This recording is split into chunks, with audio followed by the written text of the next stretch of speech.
देवर की 3 शादियां मैं करवा चुकी थी, मगर तीनों एक-एक करके देवर को छोड़कर भाग गई। चौथी बार फिर देवर ने मुझे लड़की तलाश करने का बोला। मैंने कहा आज रात तक मिल जाएगी। घूंघट ओढ़कर कमरे में जाकर बैठ गई। सारी रात इंतजार करती रही, मगर वो ना आया। सुबह आँख खुली तो होश उड़ गए। रात के इस वक्त जब हर तरफ सन्नाटा छाया हुआ था, मैं इस वक्त अपने पति को कमरे में सोता हुआ छोड़कर खामोशी से अपने देवर के कमरे में लाल जोड़ा पहनकर घूंघट ओढ़े बैठी देवर का इंतजार कर रही थी।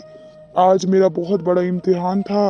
पहली बार मैंने दूध में नशा और दवा मिलाकर अपने पति को पिलाई थी, ताकि वे रात भर सोया रहे और मैं जान सकूं कि आखिर क्या राज है कि तीनों बीवियां एक एक करके मेरे देवर को छोड़कर चली गई।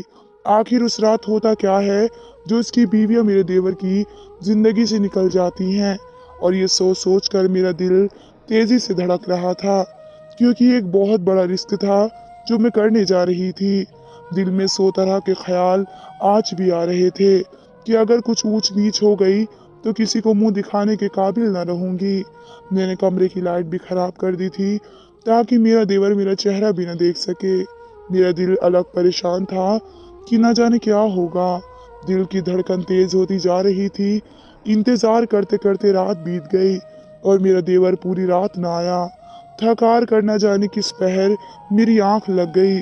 जब सुबह आँख खुली तो एक लम्हे के लिए सोच कर ही कांप गई कि खुदा न खास्ता रात को देवर। हिम्मत करके उठी, आंखें खोलती हुई कमरे से बाहर निकल ही रही थी कि अचानक मेरी आंखों ने जो मंजर देखा, मेरे होश उड़ गए। इस रात मेरा देवर, मेरा नाम इनाया है। मैं खाते पीते घराने से ताल्लुक रखती थी।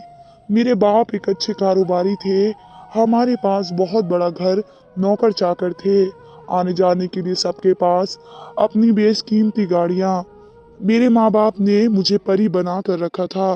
बात मुंह से निकलने से पहले पूरी कर दी जाती। मैं अपने घर में बहुत ऐशो आराम वाली जिंदगी गुजार रही थी। मैंने अपनी मास्टर्स की डिग्री भी हासिल कर ली थी। मैं शक्ल सूरत की सही थी, लेकिन रुपए पैसे ने मेरी शक्ल सूरत में एक निखार और चांद चांद पैदा कर दिए थे। एक दिन मेरे बाप के बहुत सारे दोस्त ने मेरे लिए रिश्ता बताया। जिसके लिए रिश्ता बताया वे बहुत खूबसूरत और नौजवान, लंबे कद के, नशीले आंखों वाले, हुस्न के बहुत खूबसूरत, जैसे लड़के की हर लड़की ख्वाहिश रहती है। जबकि मैं उसके मुकाबले में थोड़ी सांवली रंगत की थी। वे खूबसूरत होने के साथ साथ आदत के भी अच्छे थे। मेरे बाप ने जब उनको देखा तो मेरे बाप उनसे बहुत ही इम्प्रेस हुए। वे बहुत ही शरीफ इंसान थे। अमन के बाप का देहांत हो चुका था। वे अपने एक छोटे भाई के साथ रहते थे। अमन एक मिडिल क्लास फैमिली से ताल्लुक रखते थे। उनके पास सिर्फ एक घर था जिसमें अमन और उनके भाई एक साथ रहते थे। मोहल्ले से भी मेरे बाप ने अमन की बहुत ही तारीफ सुनी थी। फिर मेरे बाप ने मेरी और अमन की शादी करने में देर न की, झटपट बातें की और रिश्ता पक्का कर दिया। जब मैं शादी करके अमन के घर में आई तो नई जिंदगी की पहली रात थी। बहुत खुशी से बीती, क्योंकि पहली रात सबके सपने होते हैं कि पति के दिल में आपकी चाहत किस कदर है। वक्त के साथ साथ अमन और मैं एक दूसरे के साथ बहुत ही खुशी की जिंदगी गुजारने लगे। जितना सुना था अमन के बारे में उन्हें उससे बढ़कर पाया। जबकि इस घर में कोई औरत ना थी तो मैं अकेली ही अमन के घर पर ही राज करना शुरू कर दिया। सिर्फ अमन ही नहीं बल्कि मेरा देवर भी मुझसे प्यार से पेश आता, मेरा बहुत ही इज्जत और ख्याल करता, और इसके साथ साथ वह अमन से भी ज़्यादा खूबसूरत और गोरी रंगत का था, हसीन और खूबसूरत था। मेरे हाथ के पके खाने खाता तो दिल खोल कर मेरी तारीफ करता। जब से आप इस घर में आई हैं, इस घर में तो रौनक सी आ गई है। माँ बाप की कमी भी महसूस नहीं होती। और पहले तो हमारा घर वीरान था। इस तरह की बातें वो अक्सर मेरे साथ करता रहता। एक दिन अमन ने मुझसे देवर की शादी के बारे में बात की। वे कहने लगे कि इसके बारे में भी हमें सोचना है। इसके लिए लड़की तुमने तलाश करनी है, ये अब तुम्हारी जिम्मेदारी है कि तुमने अपने देवर की शादी करवानी है। मैंने देवर की शादी की जिम्मेदारी अपने सर ले ली। एक दिन जब मैं अपनी माँ से मुलाकात करने अपने घर गई तो मैंने बताया कि मेरा देवर मेरा बहुत ख्याल रखता है, मुझे भाई की कमी महसूस नहीं होने देता। जबकि मैं अपने घर में इकलौती थी, मेरा कोई भाई बहन नहीं था, इसलिए देवर को दिल से अपना भाई मानने लगी थी। मैंने अपनी माँ से देवर के रिश्ते की बात की। मेरी माँ ने अपनी सहेली की बेटी का जिक्र किया कि वह बहुत ही शरीफ घराने से ताल्लुक़ रखती है। उनकी बेटी बहुत ही खूबसूरत है, बिल्कुल तुम्हारे देवर की तरह है। लेकिन एक बात है कि वह लोग बहुत ही अमीर घराने से ताल्लुक़ रखते हैं, जबकि तुम्हारा देवर एक घराने मिडिल घराने से ताल्लुक़ रखता है। फिर भी मैं बात करके देखूंगी। जब मेरी माँ ने अपनी सहेली की बेटी के लिए मेरे देवर के रिश्ते की बात की तो उन्हें मेरा देवर बहुत पसंद आया। उसकी खूबसूरती और काबिलियत देखकर उन्होंने देवर से अपनी बेटी की शादी की बात कर दी और देवर को भी लड़की पसंद आ गई थी। मैंने खुशी खुशी देवर की शादी करवा दी। परी अपने घर से विदा होकर हमारे घर आ गई। शादी की अगली सुबह नाश्ते की टेबल पर देवर तो बहुत खुश नजर आ रहा था, लेकिन परी चुपचाप थी, ना ही ठीक से कुछ खा रही थी और ना ही बात कर रही थी। मेरे बहुत कहने पर थोड़ा सा ही नाश्ता किया और अपने कमरे में चली गई। इसका रवैया कुछ ठीक नहीं था। हालांकि वे एक बहुत अच्छे मिजाज की लड़की थी, लेकिन जब से शादी हुई वे गुमसुम सी हो गई। देवर को देखकर इसकी रंगत उड़ने लगी थी। वक्त गुजरने के साथ साथ देवर भी कुछ समय से सहमा सहमा सा रहने लगा। मैं वजह पूछती तो नम आंखों से ये कह देता कि सब ठीक है, बस मेरी तनख्वाह कम है ना, इसलिए आपकी देवरानी के सामने मेरी कोई हैसियत नहीं। परी घर में ना किसी से कोई बात करती और ना ही कुछ बोलती, मुझसे भी बात न करती। अक्सर रात के वक्त उनके कमरे से अजीब सी आवाजें आती, दबी दबी चीखों की। शादी को अभी चंद ही दिन गुजरे कि एक दिन परी ने सुबह उठते ही नाश्ता किया और अपने बैग पैक करके अपने घर चली गई, ये कहकर कि अपनी माँ की याद आ रही है, कुछ दिन रहकर वापस आ जाएगी। मगर वे वापस न आई। कुछ दिन बाद परी के घर से पैगाम आया कि परी अब कभी वापस नहीं आएगी, वे देवर के साथ नहीं रहना चाहती। दोनों तरफ से बहस अच्छी खासी हो गई और फिर एक दिन मेरे देवर की परी से तलाक हो गई। मुझे बहुत दुख हुआ। कैसी अजीब लड़की थी परी, इसका मेरे देवर के दिल पर बहुत असर पड़ा। मेरा देवर परी से बहुत ही मोहब्बत करता था। हमारे बहुत पूछने पर भी माँ की सहेली ने कुछ न बताया और यही कहा कि मेरी बेटी हमेशा के लिए अपने मामू के पास लंदन चली गई है। वे इसके साथ खुश नहीं थी, इसके अलावा उन्होंने कोई और बात नहीं की। मैं सोच सोच कर बहुत ही परेशान और गमजदा हो रही थी कि शायद मुझसे ही कोई गलती हो गई कि मुझे अपने देवर के अमीर घर में शादी नहीं करवानी चाहिए थी। शायद जो ऐश और आराम उसे अपने घर में मिल रहे थे यहाँ नहीं मिल सके, इसलिए चली गई। मेरा देवर परी से बहुत ही मोहब्बत करता था, यही गम दिल को लगाए बैठा था। मैंने इसे बहुत हौसला दिया। फिर उसने निगाह नीचे रखते हुए मुझे ये कहा कि भाभी, आप मुझे बहुत अच्छे घर की लड़की तलाश कर दे, मैं जल्दी दूसरी शादी करना चाहता हूँ। मैं परी को हमेशा के लिए भूलना चाहता हूँ। और आंखों में आंसू लिए अपने कमरे में चला गया। मुझे उस पर बहुत ही तरस आ रहा था। हमारे घर में तो जैसे मातम का माहौल चल रहा था कि आखिर ये क्या हो गया। मैंने भी ठान लिया था कि मैं अपने देवर के लिए लड़की तलाश करने में देर ना की। मुझे आखिरकार परी से भी खूबसूरत बहुत प्यारी लड़की अपने देवर के लिए मिल गई। मेरी दोस्त पायल, जो कि बचपन से मेरी क्लास में मेरे साथ ही पढ़ती थी, 12वीं तक मैं और पायल ने एक साथ ही पढ़ाई की। हम बहुत ही अच्छे दोस्त थे। 12वीं के बाद फिर वे किसी और कॉलेज में चली गई थी और अब मेरी इससे मुलाकात हुई तो मैंने इसे अपने देवर के बारे में बताया। पायल ने जब देवर को देखा तो उसे पसंद आया कि इस मेरे देवर की पहली शादी से भी कोई ऐतराज ना हुआ, क्योंकि पायल भी तलाकशुदा थी, एक कमांडर किस्म की लड़की थी। इसने खुद अपने फैसले लेने की हिम्मत थी और अपने फैसले खुद ही करती थी। पायल का ताल्लुक भी अमीर घराने से था। मैं एक दो बार पायल को अपने घर बुलाकर उन दोनों की मुलाकात भी करवा चुकी थी। मेरा देवर और पायल एक दूसरे को पसंद करने लगे थे और फिर फोन पर बातों का सिलसिला शुरू हो गया। इस तरह उनकी अंडरस्टैंडिंग हो गई। मैंने भी उनकी शादी करवाने में जल्दी की, क्योंकि मुझे डर था कि जो काम शादी के बाद करना होता है वह कहीं मेरा देवर और पायल पहले ही न कर बैठे। सब कुछ भागम भाग किया और पायल को हम लोग दुल्हन बनाकर घर ले आए। घर में एक बार खुशी लौट आई। देवर भी अब बात बात पर मुस्कुराता नजर आता। अभी कुछ महीने ही सुकून से गुजरे कि एक दिन सुबह घर में एक अजीब सा शोर उठा। मैं सो रही थी, शोर की आवाज से मेरी आंख खुली और मैं अपने कमरे से बाहर निकल कर आई। जब मैंने देखा कि मेरा देवर लॉन्च के सोफे पर बैठा आंखें सुर्ख किया निहाल पड़ा था और मैं एकदम घबरा गई। मेरे देवर ने एक खत मेरे हाथ में थमाते हुए आंखों से बहते आंसू के साथ जब मैंने वह खत देखा तो वह खत पायल का था। इसमें लिखा था कि मैं हमेशा के लिए अपने बाप के पास जा रही हूँ और मुझे तुम्हारे साथ नहीं रहना। तुम इस कदर के घटिया इंसान हो, तुमसे शादी करना मेरी जिंदगी की बहुत बड़ी भूल थी। मैंने तुमसे शादी अपने माँ बाप की मर्जी के खिलाफ जाकर की, मगर तुम मेरी बातों पर खरे न उतर पाए। आज से मेरा और तुम्हारा हर रिश्ता खत्म। साथ ही पायल का खत मेरे हाथ से गिर गया और मेरे होश उड़ गए। मैं परेशान हो गई कि ऐसी पायल कैसे कर सकती है कि बगैर बताए घर से अचानक चली गई। मुझे तो कुछ बताती। इस वक्त मुझे अपने देवर की मासूमियत पर तरस आ रहा था।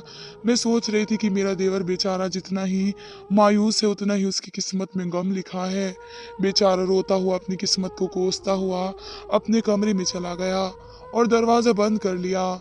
कुछ दिन मैंने इन सब सोच को अपने दिमाग से निकाल कर सोचा कि यकीनन मेरा देवर एक सीधा साधा इंसान है।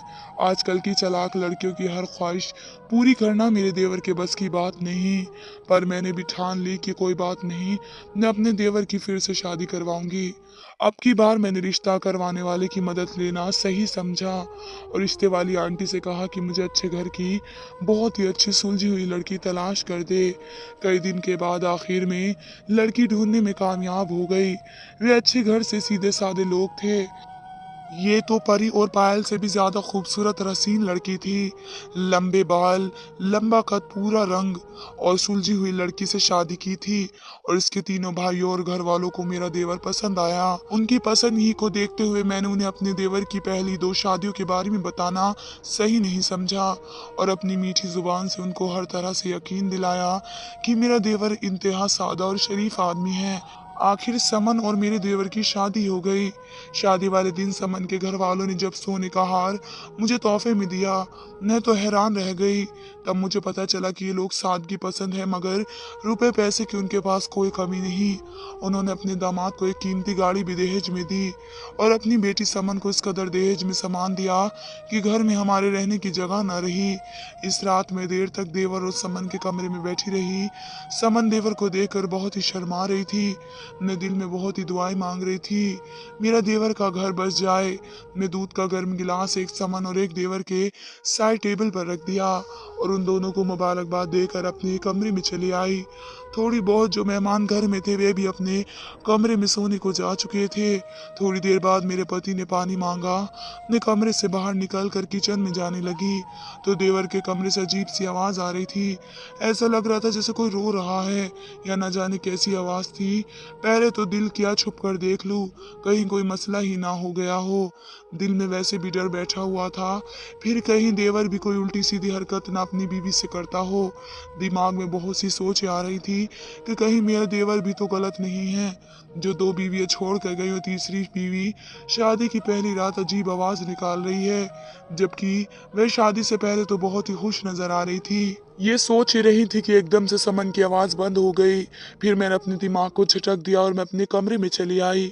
अब तीसरी बार कोई ऐसा हादसा अगर पेश आया तो यकीन है मेरे देवर में ही कोई ऐब होगा। आखिरकार वही हुआ जिसका मुझे शक था।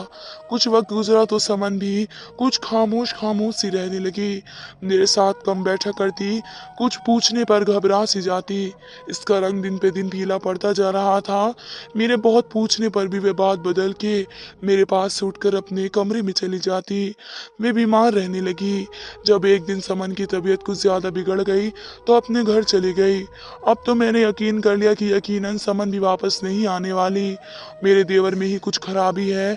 और फिर ऐसा ही हुआ, समन वापस नहीं आई। बहुत टाइम गुजर गया। मैंने ही कोई बार फोन करके समन से बात करने की कोशिश की, मगर उसने टालम टोल से काम लिया। मुझे इस बार देवर की कम समन की ज्यादा फिक्र सताने लगी। फिर कुछ इतना ज्यादा अजीब हुआ जिसे बर्दाश्त करना मेरे लिए गवारा न था। समन के घर वालों से फोन आया। समन की माँ रोते हुए बता रही थी कि समन अब इस दुनिया में नहीं रही। ये सुनते ही मेरे पैरों तले जमीन निकल गई। उसके घर वाले, इसके भाई, इसके माँ बाप तड़प रहे थे। इसके भाई रोते हुए पुकार रहे थे कि हमारी बहन हमारी लाडली थी, हमें छोड़कर चली गई। फूलों की तरह तुम्हें पाला था, छोटी सी जब गोद में खिलाते थे।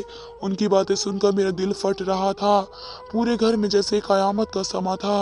एक कोने में अमन बहुत ही अफसोस में बैठे हुए थे और देवर बिल्कुल चुपचाप बैठा था। अगले सुबह उठते ही मेरे देवर ने मुझे कुछ ऐसा कहा कि मैं एकदम से चौंक गई। कहने लगा कि भाभी आप बहुत अच्छी हैं, मैं समन से बहुत मोहब्बत करता था। समन का गम मुझे सताए जा रहा है, इसकी जुदाई मुझसे बर्दाश्त नहीं होती। मैं उसे भूलना चाहता हूँ, आप मेरी शादी करवा दें। ये सुनकर मेरा शक यकीन में बदल गया और मैंने ठान लिया कि अब मैं ये राज पता चला कर ही रहूंगी कि आखिरकार माजरा क्या है। आखिर अपनी बीवियों के साथ ऐसा ये क्या करता है कि सभी उसे छोड़कर चली जाती हैं। मैंने जवाब में सर हिलाते हुए कहा कि आज रात को तुम्हें तुम्हारे कमरे में तुम्हारी दुल्हन मिल जाएगी। पहले तो वे बहुत हैरान हुआ, पर इसको ये भी यकीन था कि मैं जो कहती हूँ उसे करके दिखा देती हूँ। मैंने एक ड्रामा रचाया, इसको कहा कि तुम्हारे लिए लड़की ढूंढ ली है, तुम बस शादी के पेपर पर साइन कर दो। दोपहर में झूठ मूठ शादी कर दी गई। साथ में अपनी दो सहेली के भाइयों को भी बिठा लिया, जिनको सब कुछ मैं पहले समझा चुकी थी, और उसको अपनी सहेली की तस्वीर दिखाकर मैंने उसको पूरे तौर पर राजी कर लिया। देवर ने कहा कि तुम घर के कुछ जरूरी सामान ले आओ, तुम्हारा आने तक दुल्हन का चेहरा तुम्हें तुम्हारे कमरे में ही देखने को मिलेगा। ये सुनकर शर्माता हुआ घर से चला गया। पति काम से वापस आया तो मैंने आते ही उसकी चाय में नींद की गोलियां डालकर पिला दी। थोड़ी देर बाद वे कहने लगा तबीयत खराब सी लग रही है। मैंने कहा आप आराम कर ले, और फिर लेटते ही वे सो गया। अमन के सोने के बाद मैं खामोशी से कमरे का दरवाजा बंद करके अपने देवर के कमरे में लाल जोड़ा पहनकर घूंघट ओढ़ कर बैठ गई। सोचा देखती हूँ कि ऐसा क्या करता है अपनी बीवियों के साथ, आज पता लग जाएगा। ये सोचकर मेरा दिल तेज धड़क रहा था। मैंने तकिए से टेक लगाई और इंतजार करने लगी। वे पूरी रात ना आया। इंतजार करते करते मेरी आंख लग गई। न जाने किस वक्त एक शोर से मेरी आंख खुल गई। कमरे से बाहर निकली तो मेरे होश उड़ गए, मेरी चीख निकल गई। कमरे से बाहर मेरे देवर की लाश पड़ी थी। मेरा पति अमन भी शोर की आवाज सुनकर उठकर बाहर आ गया और जोर जोर से दहाड़े मार कर रोने लगा। हमारे घर पर कयामत टूट पड़ी थी। कुछ समझ में नहीं आ रहा था। समन के तीनों भाई हाथ में बंदूक लिए सामने खड़े थे। कहने लगे आज हमने अपनी बहन के कातिल को मार दिया है। कैसा लग रहा है जब कोई अपना हमेशा के लिए दुनिया से चला जाए। तुम्हारे देवर ने हमारी बहन के साथ बहुत ही घटिया किस्म की हरकत की है, जो बताने के लायक भी नहीं है। जब हमारी बहन की तबीयत बहुत ज्यादा खराब हो रही थी, उसका बदन पीला पड़ता जा रहा था, हमने उसका टेस्ट करवाया तो उसके साथ जो तुम्हारे देवर ने किया था वे बहुत ही शर्मनाक था। वे मेरी बहन के साथ रोज कुछ गोलियां खाकर बहुत बेरहमी से पूरी रात बिताता और उसे बहुत मारता था। उसके बदन पर बहुत जख्म थे, और बाकी जो तुमने अपने देवर की पहली दो शादियां कराई उसने उनके साथ भी यही किया। वे तो जल्द से जल्द बचकर तुम्हारे देवर से तलाक लेकर चली गई, लेकिन मेरी बहन बहुत ही सीधी सादी और भोली भाली थी, वह ऐसा ना कर सकी। सब कुछ बर्दाश्त करती रही। जब उसके जिस्म ने उसका साथ छोड़ दिया, जब उसने हिम्मत हार दी, तो ये सुनकर हमारे तन बदन में आग लग गई और हम अब किसी और की जिंदगी बर्बाद होते हुए नहीं देख सकते थे। इसलिए हमने तुम्हारे देवर की जान ले ली है। और वह अपनी सारी बीवियों की गलत तस्वीर लेता है और फिर उन्हें बाद में डराता धमकाता है। अगर किसी को बताए तो उनकी नाजायज तस्वीरें सोशल मीडिया पर डाल देगा और अपनी सारी बीवियों के जेवरात भी उसी रात छीन कर बेच आता। तुम्हारा देवर एक फ्रॉड था। समन के भाई ट्रांसपोर्टर थे। वे लोग छानबीन करने में माहिर होते थे। उनकी बहन के साथ जो कुछ हुआ उसके बाद उन्होंने तुम्हारे देवर की पूरी छानबीन करवा ली थी और पायल की मां से भी वह मुलाकात कर चुके थे। पायल की मां ने भी अपनी बेटी का दुख उनसे बयां किया तो उसके सीने में और गुस्सा भड़क उठा। तुम्हारे देवर के अंदर एक हवस इस कदर भरी हुई है, वो इतना ज्यादा लालची था। परी के भाई गुस्से में बोलते चले जा रहे थे।